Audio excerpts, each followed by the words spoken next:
தமிழர்களின் number 1 choice Tamil matrimony.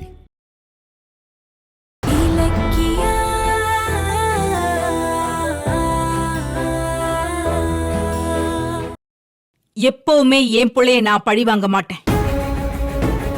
ஏன்னா என் உலகமே கௌதம் தான். அவனுக்காக தான் நான் வாழ்ந்துட்டு இருக்கேன். கௌதம் லைஃப்ல ஜெயிக்கிறதுக்கு நான் என் உயிரை கூட கொடுப்பேன். என்னோட குறி யார் தெரியுமா? தோ இலக்கியா. ஆனா அதுக்கு குறுக்க கௌதம் தான் வரான். நீங்க முதல்ல அவனை வர வேண்டான்னு புத்தி சொல்லுங்க. அப்போ என்ன இலக்கியாவை விட்டு கொடுக்க சொல்றீங்களா? என் உயிரே போனாலும் அது நடக்காது. அவளுக்கு பிடிச்சதை செஞ்சு தர நான் ஆசைப்படுறேன். அதை தடுத்துட்டு என் புள்ள என் உலகம்னு கதை விடுறீங்களா? இங்க பாரு, நீ இலக்கியாவுக்கு பிடிச்சதை நிறைவேற்ற துடிக்கிற. ஆனா நான் இலக்கியாவையே பிடிக்கலன்னு சொல்றேன். அதையே நீ புரிஞ்சுக்க மாட்டேங்கிற. சரி, இப்ப முடிவா நீங்க என்னதான் சொல்ல வரீங்க? உன்னை முடிச்சு கட்டிட்டு இந்த வீட்டை விட்டு துரத்துறதாண்டி என்னோட முடிவே. சீக்கிரமே மாணிக்கத்தோட இடத்த நாங்க வாங்க போறோம். போட்ட சவால்ல நான் ஜெயிக்க போறேன், நீ தோக்க போற. அதுக்கப்புறமா நான் இழந்த கம்பெனி சேர்மன் பதவி, இந்த வீட்டோட நிர்வாகம் எல்லாம் என் கைக்கு வரும். மறுபடியும் பழையபடி நான் ராணியா மாற போறேன். அதே வேகத்துல ஒன்ன நான் வெளியே துரத்துறேன்டி. அம்மா சொன்னா புள்ள புரிஞ்சுக்கணும். அதை விட்டுட்டு நீ இவ பேச்ச கேட்டு ஆடுனேன்னு வெய், நீயும் அடிபட்டு தான் திருந்த வேண்டியதா இருக்கும். உன்னை அடிச்சு நான் திருத்துவேன். முறைக்காத கௌதம். உனக்கு ஒரே ஒரு வழிதான் இருக்கு. ஆதரவற்ற பெண்கள் இல்ல பிளான குழி தோண்டி புதைச்சிரு. இல்லன்னு வெயி. இல்லனா புரிஞ்சுக்க கௌதம், உன்னால அந்த பில்டிங்க வாங்க முடியாது. என்ன மேடம், ரொம்ப குளிர் விட்டு போச்சா? இப்ப நினைச்சாலும் நான் சவால ஜெயிப்பேன். அது எப்படின்னு உங்களுக்கே நல்லா தெரியும். என்னடி பண்ணுவ? மிஞ்சி மிஞ்சி போனா அந்த மொபைல்ல வீடியோ போட்டு காட்டி பிளாக்மெயில் பண்ணுவ, மிரட்டுவ, அவ்வளவுதானே? ஏய், உனக்கு தில் இருந்தா நேருக்கு நேரா மோது. அதை விட்டுட்டு ஏன் கோழ மாதிரி வீடியோலாம் காட்டி ஜெயிக்கலான்னு பாக்குறேன். இங்க பாரு, இது ஓபன் காம்படிஷன்.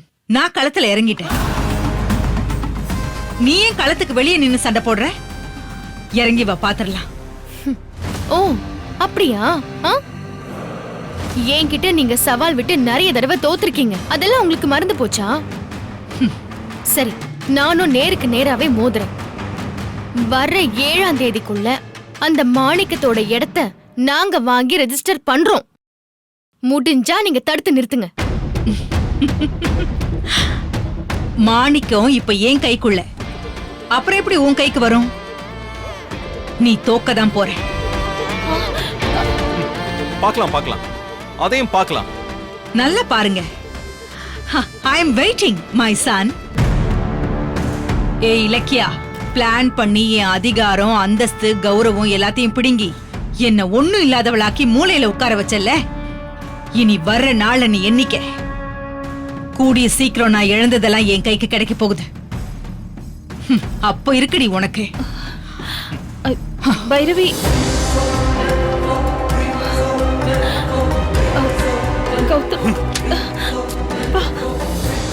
என்னமா?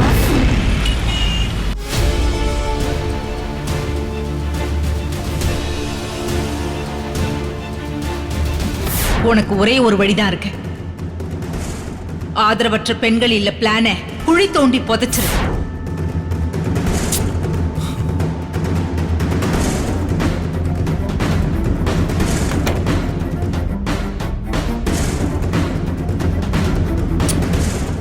கௌதம், இந்தாங்க குடிங்க. வேண்டாம், பசிக்கல. எவ்வளவு சொல்லியும் நீங்க நைட்டு சாப்பிடவே இல்ல. எப்படி பசி இல்லாம இருக்கும்? பாலையாவது குடிங்க. நடந்ததை நினைக்கும் போது சாப்பிடவே தோணல. பைரவயமா திரும்ப திரும்ப இப்படி பண்ணுவாங்கன்னு நான் நினைக்கவே இல்ல. நாம ஜெயிக்க கூடாதுன்னு அந்த மாணிக்கத்தை மிரட்டி ரெஜிஸ்ட்ரேஷனை தடுத்து நம்மள தோக்கடிச்சு கீழ்த்தரமா நடந்துகிட்டாங்கல்ல. ஆமா கௌதம், நமக்கு ஜென்ம எதிரி அந்த எஸ்எஸ்கே தான். ஆனா அந்த ஆள் கூட நம்ம ஆதரவற்ற பெண்கள் இல்ல ஆரம்பிக்கிறத பெருசா கண்டுக்கவே இல்ல. ஆனா நம்ம வீட்ல நம்ம கூட இருக்கிற பைரவி மேடம் அந்த ஆளை தூண்டி விட்டு நம்ம இடம் வாங்குறத தடுத்திருக்காங்க. அவங்களுக்கு எவ்வளவு வன்மம் இருந்தா அப்படி பண்ணிருப்பாங்க. இப்ப நம்ம எதிரி யாருன்னே கன்ஃபியூஷனா இருக்கு. நம்ம ரெஜிஸ்ட்ரேஷனுக்கு சந்தோஷமா கிளம்புறப்போ பைரவி அம்மா அதை பார்த்து இவங்க போயிட்டு ஏமாந்து திரும்பி வர போறாங்கன்னு மனசுக்குள்ள சிரிச்சிருப்பாங்கல்ல. என்ன கொடூர மனசு. மணிக்கு ஒரு தடவை என்ன அவங்க புள்ளன்னு சொல்றாங்க. ஆனா உலகத்துல எந்த அம்மாவும் தாம் பிள்ளைக்கு இப்படி ஒரு துரோகத்தை பண்ணவே மாட்டாங்க. விடுங்க கௌதம். விலை கொடுக்காம வர சந்தோஷத்தை விட விலை கொடுத்து வர துரோகம் நல்லதுன்னு சொல்லுவாங்க. ஏன்னா அப்பதான் நம்ம வாழ்க்கையில நிறைய கத்துப்போம். பைரவி மேடமும் நமக்கு நிறையவே கத்து கொடுத்துட்டாங்க. உன் மேல அவங்களுக்கு அப்படி என்ன கோவம்னே புரியல. நீ எல்லாருக்கும் நல்லவளா தானே தெரியற. ஆனா பைரவி அம்மா மட்டும் உன்னை எதிரியா பாத்துக்கிட்டு இருக்காங்க. இல்ல எனக்கு புரியவே இல்ல. ஒரு மனுஷனை எடை போடுறதுக்கு பணம் மட்டும் தான் அளவுகோலா? அவங்களுக்கு அறிவு அவ்வளவுதான் கௌதம். உலகத்திலே பெரிய பணக்காரன் யார் தெரியுமா? தனக்கு கிடைக்கிறத வச்சு நிம்மதியா வாழ்ந்துட்டு இருக்கான் பாருங்க, அவன்தான். நீ சொல்றது உண்மைதான்.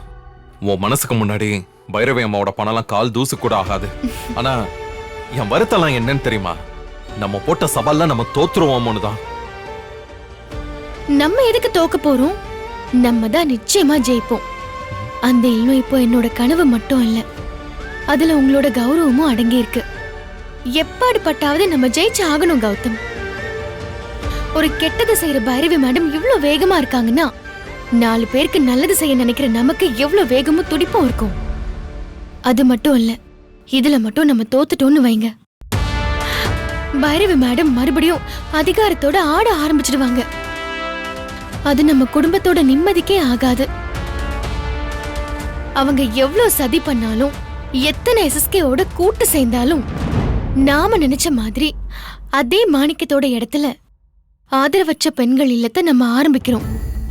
இதுல எந்த குழப்பமும் வேண்டாம் கௌதம். அதை விட இலக்க எவ்வளவு பெரிய பிரச்சனை வந்தாலும் இப்படி நம்ம 2 பேரும் மனசு விட்டு பேசிட்டு இருந்தோம்னு வச்சுக்கோங்க, பெட்டரா ஃபீல் ஆகுது. ஐஸ் வச்சதெல்லாம் போதும், முதல்ல இந்த பாலை குடிங்க.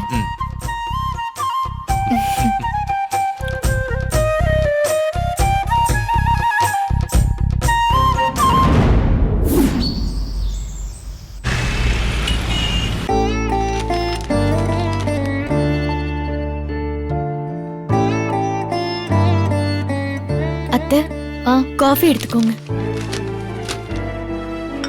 ஏமா இலக்கியா, கௌதம் நடந்தத பத்தியே யோசிச்சுட்டு இருக்கானா? ஆமா அத்தை, பைரவி மேடம் பண்ண துரோகத்தை நினைச்சு அவரை ரொம்பவே நொந்து போயிருக்காரு அத்தை. நான் தான் அவரை கொஞ்சம் நார்மலுக்கு கொண்டு வந்தேன். எப்படியோமா, பைரவி கிட்ட நீங்க போட்ட சவால்ல ஜெயிச்சிருங்க. அப்பதான் இந்த குடும்பமே நிம்மதியா இருக்கும். பெல் அடிச்சிருச்சு, இனிமே நமக்கு நல்ல காலம்தான். ஆமா, யார் வந்திருப்பா? தெரியல அத்தை, நான் போய் பார்த்துட்டு வரேன்.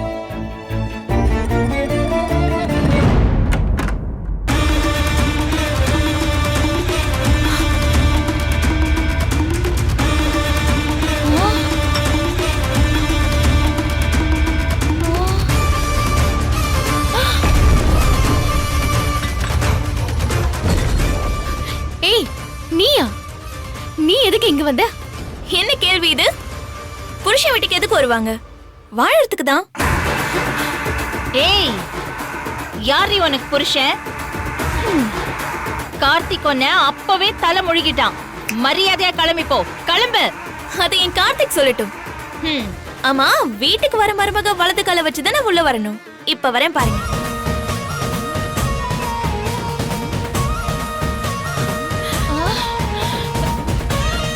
ஏய், வெளில போன்னு சொல்லல. எதுக்கு உள்ள வர? நில்லு. யாரை கேட்டு வீட்டுக்குள்ள வந்த? உனக்கு இந்த வீட்டுக்கும் என்ன சம்பந்தம் இருக்கு? வீடு திறந்திருந்தா கண்டதும் உள்ள வரும், அந்த மாதிரி வந்துட்டியா? வெளியில போ. ஹலோ, நான் ஏன் வெளிய போணும்? இந்த வீட்டுக்கும் எனக்கும் நிறைய சம்பந்தம் இருக்கு. கார்த்திக்க கூப்பிடுங்க, நான் பேசணும். கார்த்திக், கார்த்திக். ஏய் ஏய் கார்த்திக், ஏய் கார்த்திக். இங்க பாரு, கார்த்திக் எல்லாம் நீ பார்க்க முடியாது. முதல்ல நீ கிளம்பு. ஏய், ச்சே, உன் வேலையை பாரு. கார்த்திக், இங்க வாங்க.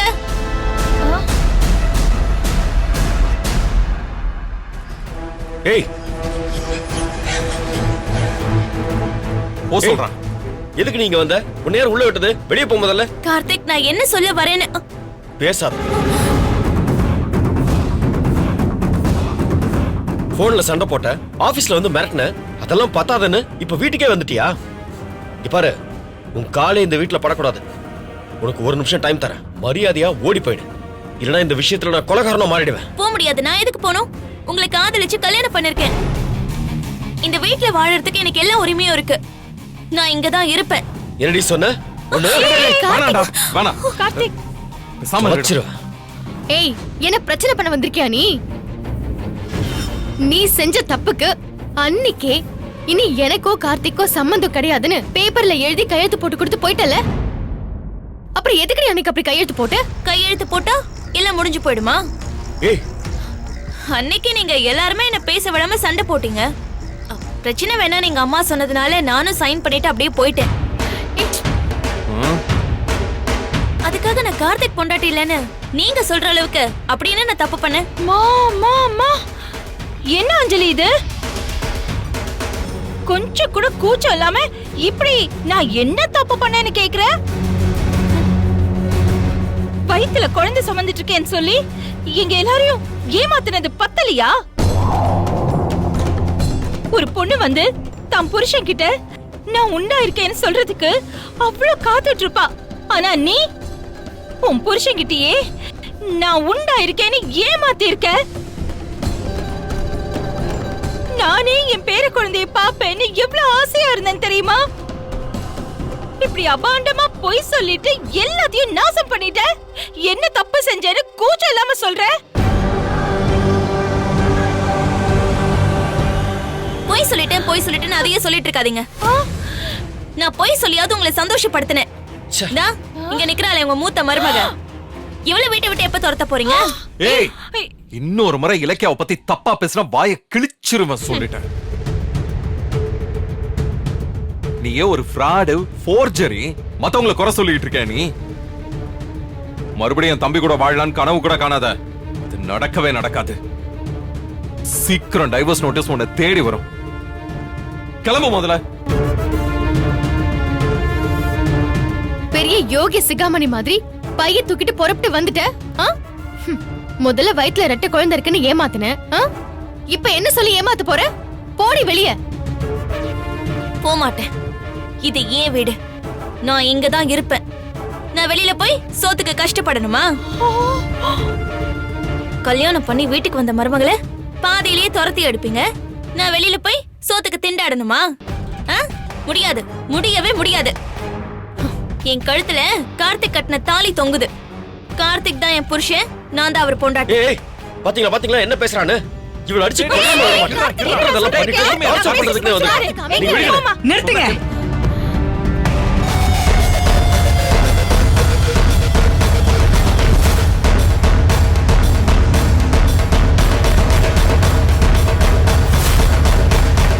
இது வீடா இல்ல சண்டை கடையா? இவ எதுக்கு இங்க வந்திருக்கா? ஆண்டி வாங்க, நான் ஏதோ சின்னதா ஒரு தப்பு பண்ணிட்டேன். அதுக்காக நான் உங்ககிட்ட எல்லாம் மன்னிப்பு கேட்டுக்கிறேன். ஏய், செஞ்ச தப்புக்கு தண்டனையா இத்தனை நாள் நானே என் அம்மா வீட்ல இருந்தேன். சரி, கார்த்திக் தனியா கிடந்து தவிப்பாரேன்னு கிளம்பி இங்க வந்தா எல்லாரும் என்ன துரத்த பாக்குறாங்க. எல்லாத்துக்கும் காரணம் இந்த இலக்கியா தான் ஆண்டி.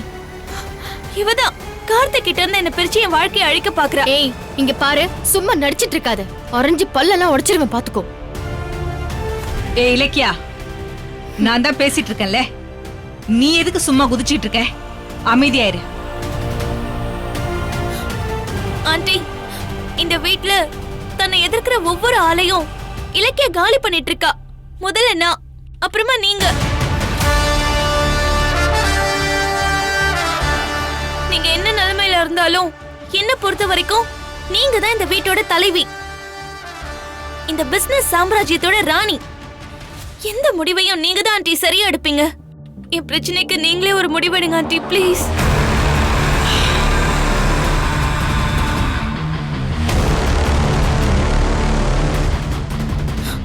ஆண்டி, நான் கார்த்திக் கூட வாழதான் வந்திருக்கேன். ஆனா இந்த இலக்கிய என்ன விடவே மாட்டேங்கிற ஆண்டி. நீங்க தான் எனக்கு கல்யாணம் பண்ணி வச்சீங்க. நீங்க சொல்லுங்க ஆண்டி, நான் இந்த வீட்ல இருக்கட்டுமா இல்ல போட்டுமா? நீங்க என்ன சொன்னாலும் நான் கேட்பேன். சொல்லுங்க ஆண்டி. ஏய் இலக்கியா, இடத்த வாங்குவேன்னு என்கிட்டயே சவால் விடுறியா? உன் தோல்வியை இங்கிருந்தே ஆரம்பிச்சு வைக்கிறேன்டி. இங்க பாரு அஞ்சலி,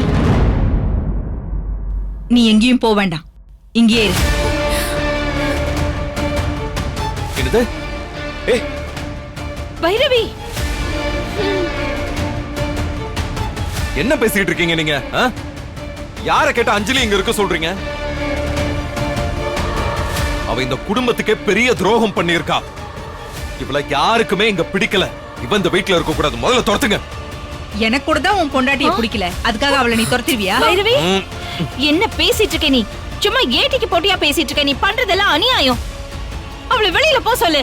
ஏன் அண்ணி, நீங்க மட்டும் இலக்கியாவை கூட்டிட்டு வந்து கௌதம் வாழ்க்கையை கெடுப்பீங்க. ஏ, இங்க பாருங்க, அஞ்சலிய கல்யாணம் பண்ணது நான் சொல்றேன். அஞ்சலி எனக்கு தேவையில்லை. அவ இங்க இருக்க கூடாது. வெளியே போக சொல்லுங்க. கார்த்திக், அஞ்சலிய நீ ஒண்ணும் கல்யாணம் பண்ணிக்கல, நான் தான் உனக்கு கல்யாணம் பண்ணி வச்சேன். எனக்கு தெரியாது எது நல்லது எது கெட்டதுன்னு. நீ சின்ன பையன், பேசாம இரு. சரி, இப்ப என்னதான் சொல்ல வரீங்க? அஞ்சலி எந்த தப்புமே பண்ணல, அப்பாவின்னு சொல்ல வரீங்களா? இங்க பாரு, அப்பாவிய கூட படுபாவியா மாத்துற சக்தி உன்கிட்ட இருக்கு. உன் வீட்ல உன் கூட ஒன்னா வளர்ந்த அஞ்சலி உனக்கு சமமா இந்த வீட்டுக்கு வந்துட்டான்னு பொறாமையில நீ அவளை டார்ச்சர் பண்ண.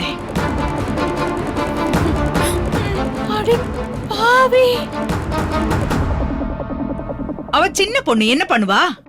உன்னை ஜெயிக்கிறதுக்காக டக்குன்னு கர்ப்பிணின்னு சொல்லி பாராட்டு வாங்கிட்டா. அப்படி அவ போய் சொன்னதுக்கு நீதான் காரணம். இந்த கம்பி கட்டுற வேலையெல்லாம் வேற யார்கிட்டயாவது போய் சொல்லுங்க. எதோட எதை முடிச்சு போடுறீங்க? கௌதம், அஞ்சலி உன் பொண்டாட்டி இல்ல, கார்த்திகோட பொண்டாட்டி. அடுத்தவங்களோட வாழ்க்கை விஷயத்துல நீ தலையிடாத. சரி, இப்ப உங்க முடிவுதான் என்ன? அத சொல்லுங்க முதல்ல. அஞ்சலி இந்த நிமிஷத்துல இருந்து இந்த குடும்பத்துல தான் இருப்பா. என்ன? மருமகளா இந்த வீட்ல தான் வாழ்வா. போதுமா எல்லாருக்கும்? இல்ல இல்ல, இப்படியே விட்டா சரிப்பட்டு வராது. வேற ட்ரீட்மெண்ட் ஆரம்பிச்சாதான் இவங்க வழிக்கு வருவாங்க. அப்படியா மேடம்? சரி, என் கூட கொஞ்சம் தனியா வரீங்களா? எதுக்கு? வாங்க பேசுவோம். ஓ ஓஹோ, வாங்க. ஏய், என்ன இது? இரு இரு.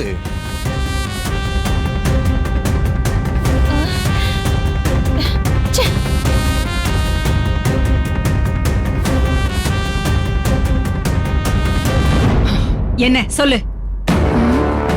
என்ன பழி வாங்க நினைச்சு நீங்க அஞ்சலி இங்க இருக்க சொல்லி சீன்ல ட்விஸ்ட் கொடுத்தீங்க. பதிலுக்கு நான் கொஞ்சம் ட்விஸ்ட் கொடுக்க வேண்டாமா? இதுல என்ன இருக்குன்னு உங்களுக்கு தெரியும்ல, இல்ல மறந்துட்டீங்களா? ஞாபகம் இருக்கா? சொல்லுங்க, அஞ்சலி இந்த வீட்ல இருக்கணுமா வேண்டாமா? இங்க பாரு, கோழ மாதிரி வீடியோவை காட்டி ஜெயிக்க கூடாதுன்னு நேத்து தானே சொன்னேன். மேடம், அது சவாலுக்காக போட்ட டீல். அதுக்கும் இதுக்கும் எந்த சம்பந்தமும் இல்ல. இது புது டீல் மேடம். அஞ்சலி வீட்டுக்குள்ள வந்தா நீங்க ஜெயிலுக்கு போவீங்க. எப்படி வசதி? என்ன இப்படி திருன்னு முழிக்கிறீங்க? சொல்லுங்க, வீடியோவை போலீஸ்க்கு அனுப்பிடவா? ஏய், வேண்டாம். அது நாட்டாம உங்க தீர்ப்ப கொஞ்சம் அங்க சொல்லுங்க. வாங்க.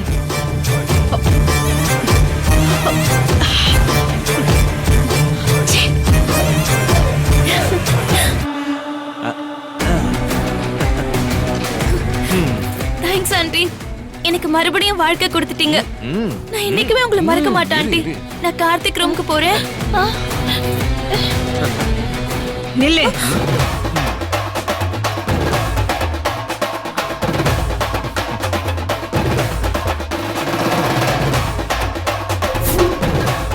தமிழ் மேட்ரிமோனியை எல்லாரும் ஏன் சூஸ் பண்றாங்க? இதுல எக்கச்சக்க சாய்ஸ் இருக்கு. தமிழ்ல பாக்குற வசதியும் இருக்கு. ஹாரோஸ்கோப் கூட மேட்ச் பண்ண முடியும். லட்சக்கணக்கான பேருக்கு நம்ம தமிழ் மேட்ரிமோனி மூலமா கல்யாணம் நடந்திருக்கு. இதுக்கு மேல என்ன வேணும்? தமிழர்களின் number one choice Tamil Matrimony. Tamil மேட்ரிமோனியை எல்லாரும் ஏன் சூஸ் பண்றாங்க? இதுல எக்கச்சக்க சாய்ஸ் இருக்கு. தமிழ்ல பாக்குற வசதியும் இருக்கு. ஹாரோஸ்கோப் கூட மேட்ச் பண்ண முடியும். லட்சக்கணக்கான பேருக்கு நம்ம தமிழ் மேட்ரிமோனி மூலமா கல்யாணம் நடந்திருக்கு. இதுக்கு மேல என்ன வேணும்? தமிழர்களின் number one choice Tamil matrimony. இந்த வீடியோ உங்களுக்கு பிடிச்சிருந்தா லைக் பண்ணுங்க, கமெண்ட் பண்ணுங்க அண்ட் ஷேர் பண்ணுங்க. மறக்காம சரிகமா டிவி ஷோஸ் தமிழை சப்ஸ்கிரைப் பண்ணுங்க.